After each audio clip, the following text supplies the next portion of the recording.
Awesome.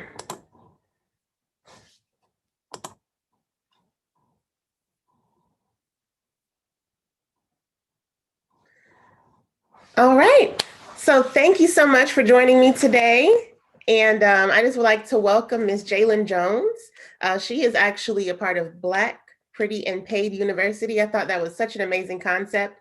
And so I wanted to reach out to her and her partner and see if they could talk with us and tell us a little bit more about this incredible resource that you brought to the community.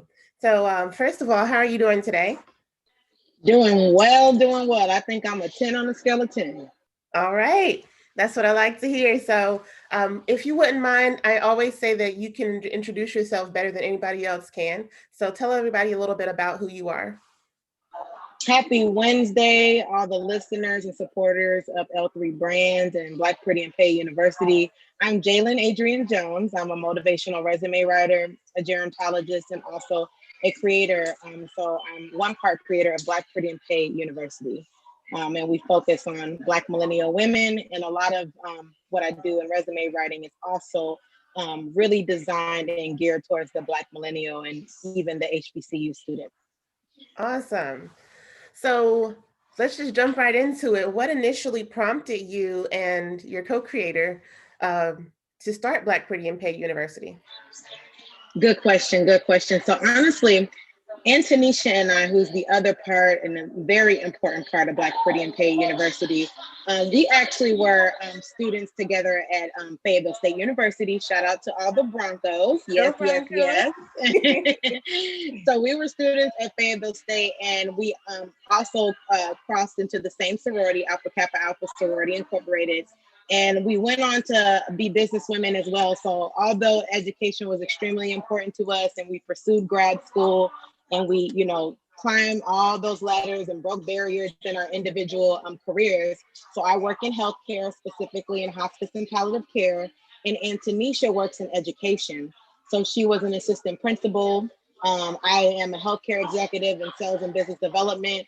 And in our businesses, we started to notice, like, number one, a lot of millennials are taking their careers right now, and they're using the money that they make from their career to really power generational wealth and entrepreneurship, right?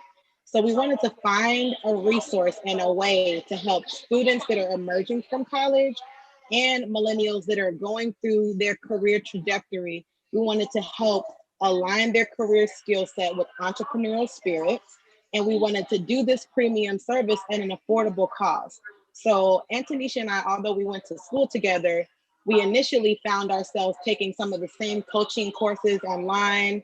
And amid the pandemic, a lot of coaching became digital. So Right. digital learning spaces became a huge thing, but there's like two levels of service. You're either going to get high ticket premium coaching, or you're going to get, low level premium coaching. But where does that leave the millennial or the Black owned business that wants to get premium coaching but can't afford a $5,000 ticket? So we really work to create a business model. And so I like to say that we fearlessly launch, because regardless of the fact that our price tag may be slashed at almost 20% less than most high ticket coaching, we did this with everybody in mind that looks like us and that may not have, an unlimited amount of financial resources, but they deserve the same opportunity of someone that does. So we really, really started in that grain of, it's a needs-based program. We offer a lot of financial aid and free, like kind of like that university concept and theme. Mhm. We offer financial aid, so free services and programs to help support the community in a centric environment with other business owners. So that's really what powered us to do what we do, just seeing how much it costs and how much we paid. We paid over $15,000 for business coaching to get the premium resources that we have. But who can really do that?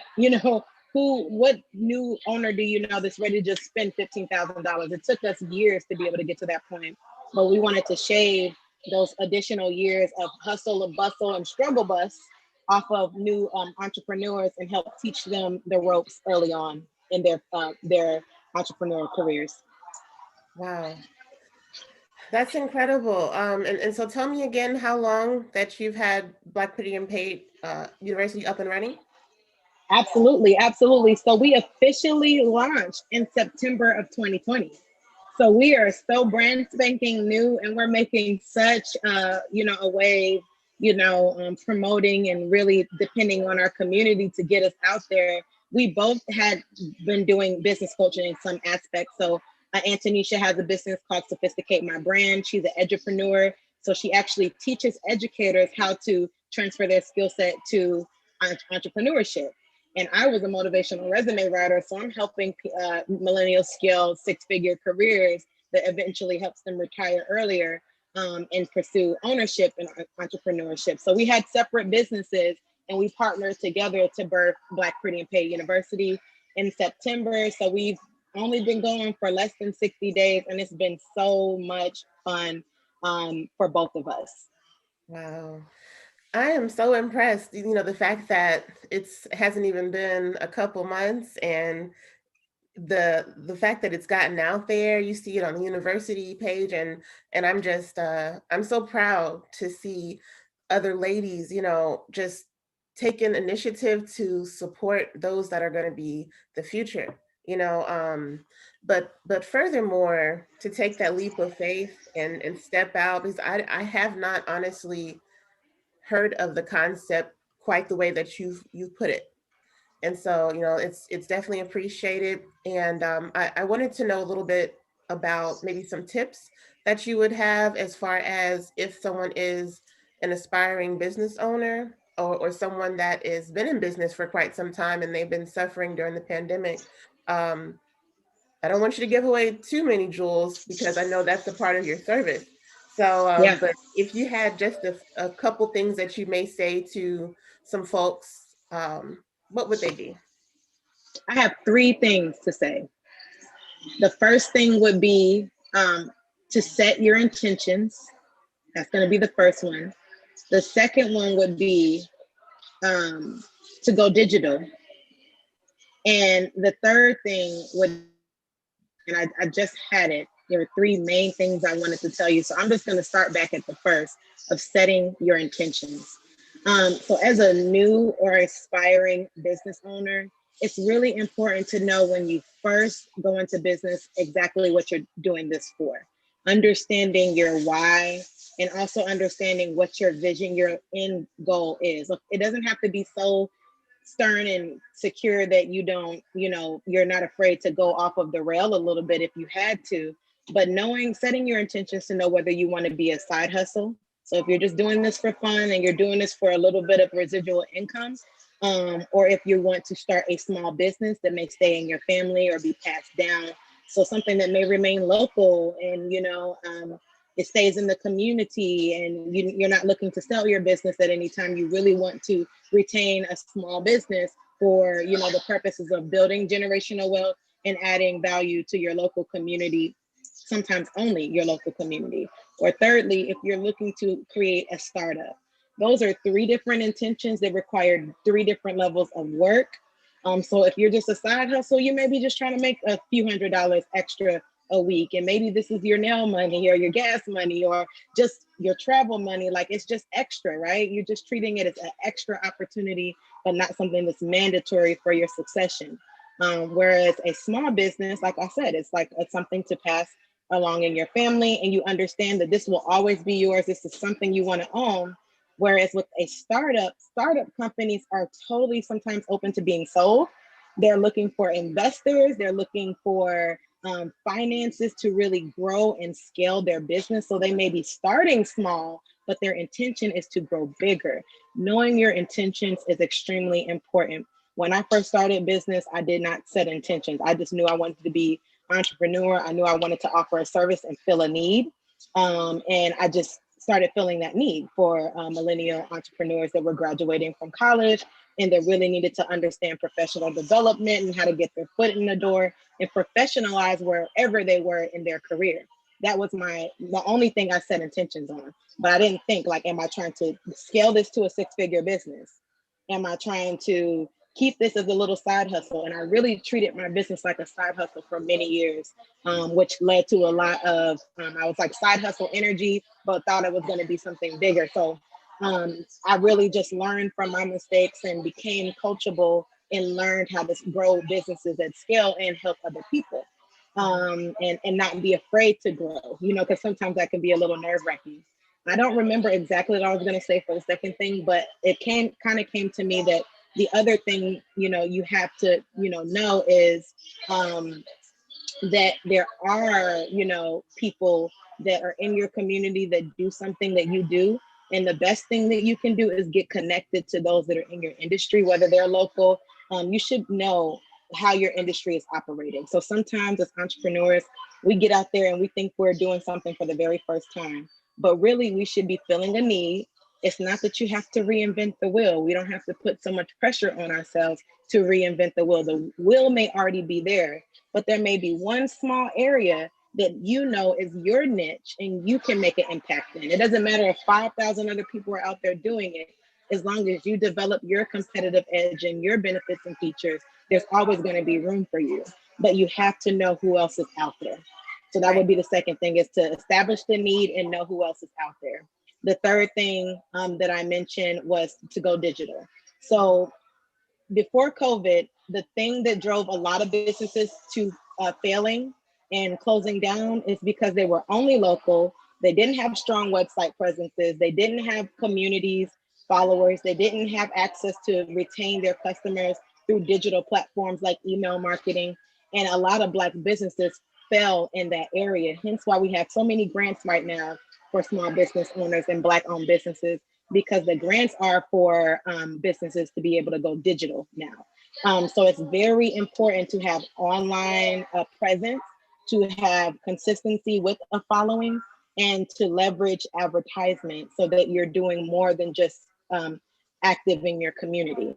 Sometimes we feel really big that way, but we have to understand that we are living in a digital world. And the very last thing on top of the digital part is every business should be looking at digital products. So what service do I have that I can repurpose to be digital? I, Mostly everything I currently have on in this very moment was bought through a digital platform. I think the only thing that is on my body that I didn't buy online is my pants, my scarf, my earrings, my AirPods, my shirt, my shoes, my phones. Everything we have was mostly bought on a digital platform. So if we're only offering services locally, when stores shut down and you don't no longer have in-person access to people, where does your business stand? Where do you stand? Where do your finances stand? Are you only dependent upon in-person interactions and interactions where you have to trade your time for money? So those are the three things that I would really say that I would really want our new entrepreneurs and aspiring entrepreneurs to focus on, is knowing your intentions, finding a need, and also identifying people in your industry. And lastly, understanding how important it is to have digital access with your business. Wow. You just preached a whole sermon, and A whole sermon. A whole I, sermon.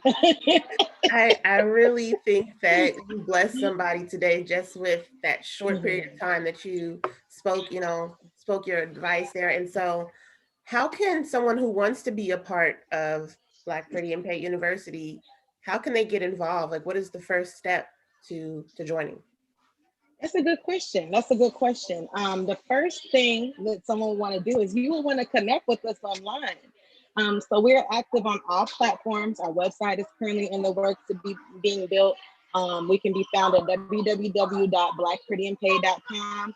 We can be found at Black Pretty and Paid on Instagram, and Black Pretty and Paid on Facebook. So everywhere, Black Pretty and Paid. And like you said, that is such a thing. We have to be digital, and the name is really catchy. So hopefully everyone is able to remember that. We also have a flow page. So for anyone that's looking to join Black Pretty and Paid, 2021 will be launching subscription services, which curbs the cost of business coaching. So you basically have us in your pocket at all times just for a small monthly fee or investment. And the way you sign up with us is just by subscribing to our email list and even accessing our online community through Facebook. And we have bi-weekly pop-up business coaching. We have several signature services that fit the need of any aspiring business owner. So if you're, one thing we intentionally did is we established products, digital products at every price point. So we don't care if you only have $27 to invest or if you have $5,000 to invest. What you need, we have it. And if you can't afford the $5,000, you are attached to a free community. So you still get a lot of added value and benefits. So, but the key thing is about getting connected to Black Pretty and Paid is knowing that you're a match for us if you are ready to win. It doesn't matter if you've taken losses. It doesn't matter if you don't have all the answers. It doesn't matter if no one in your family supports you or if you're not an entrepreneur. There's only one thing that you have to be ready to do, and that's to invest in yourself. Whether it be your time, your money, or your talent, whatever it is, those are the three things we're looking for. Is someone that is just ready to invest in themselves. And from there, you get connected to us, subscribe, you join our community, or you purchase any of our service through our platforms, and there you have it. So that's really, and I'll make sure that what I could do is I could drop our flow page link for you if that's something that you want to be able to post for any of our listeners today. That would be totally okay with me. And both Antonisha and I are like at anyone's fingertips online through Instagram or Facebook. So yeah, we're here. All right. You don't know how much I appreciate you. Like I said, you taking the time out. I know you're busy, and you're in what state now? Good question. So Antonisha is in Atlanta, Georgia, and Okay. I'm in Los Angeles, California. Oh wow. And see, I have a couple clients out there, and so I don't know what it's what, maybe 219 It there. is. Okay. Yeah. So awesome. Like I said, I appreciate you taking the time out. I know I can tell you're busy. You have a lot going on, and I wanted to be able to introduce my network to Black Pretty and Paid University. And Absolutely. I'm going to definitely post the information. So whatever you send over, I'll put that out and let people be able to reach out to you guys directly. Um, That sounds good. That sounds good. was there any point in time? That's what I meant to ask you earlier. Was there any point in time where you felt discouraged about the idea that came to mind for this? Or were you automatically just motivated, like, let's go, let's take off, we got to get it done? Because I know some people have moments where they're like, I don't know if this is going to work. I don't know the response people are going to give us. Yeah, that's a good point. Um, Absolutely. The answer is a huge yes, because we're currently in a era where sales pages, high ticket, costs that are huge, but the investments are great, but the costs are huge. We're in an industry where four-figure investments for business owners is like a standard. So to come into this industry and say, we're not going to do that, or we're not just going to do just that, we're going to make sure that we encompass all price points. It was scary. Can you hear me okay? Mm-hmm. Okay, yeah, it was definitely scary. It's not a very commonly used business model. So it was a scary moment there of understanding how we're going to make sure that we're profiting. But we worked really hard to punch those numbers, to do the projections, to make sure everything made sense. And we really are affirmation infused at Black Pretty and Paid. We're huge on self-care and slashing, the imposter syndrome that we all go through. And so that's what we do when we get discouraged or when we get to that point, because sometimes it can just happen from just ramping up a business of this caliber, and which we know will be really well known. It can be scary, it can be nerve wracking sometimes, but we really prioritize that recharging button, that affirmations, the self care, all of those things, and we push that out to our community as well. So like we have specific days in our community that are totally dedicated to self-care, totally dedicated to business owners having a safe place to come and talk. So when we find those moments, we understand that it's just a sign. When you have those quick moments of doubt, it's just a sign of how great you're really going to be.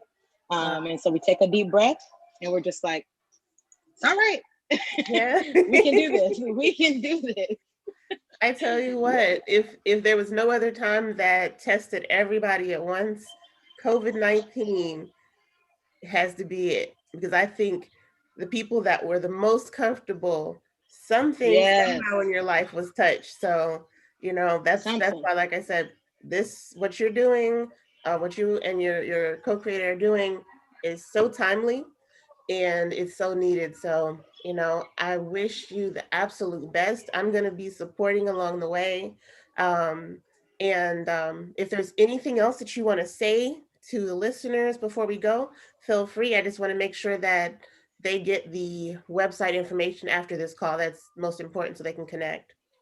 Absolutely, absolutely. I would say the one thing I would love to say to the listeners is, um, you are the greatest stock that there is. So there's a lot of emphasis on ownership and making sure you invest in things. There's so much emphasis right now on the growth factor with your financial portfolio. But if there's one thing you're going to invest in, you want it to be yourself. You want it to be yourself. And bosses have help, millionaires have help. No one does it alone. So why will you want to do it alone? So we really, really want to talk to our solopreneurs and let you know that we're here for you. You can invest in us or anything you want, but we just want to encourage you to get connected to a business coach, encourage you to get connected to experts in your field so that you do not do it alone and you follow the trail of any successful business owner, which is support, mentorship, and coaching. And so that's my message. You are the greatest staff. Don't wait to invest in yourself. Don't Right. wait. Yeah. All right. Well, again, thank you so much for your time. And your face is flawless. I love the brows, by the way. Thank you so much. You're welcome. I've enjoyed talking with you. I'm gonna let you get back. I know you're working, you're busy, but I appreciate you and I look forward to talking again soon. Thank you so much, Elizabeth. I had a great time with you. You as well. Have a blessed one. You too.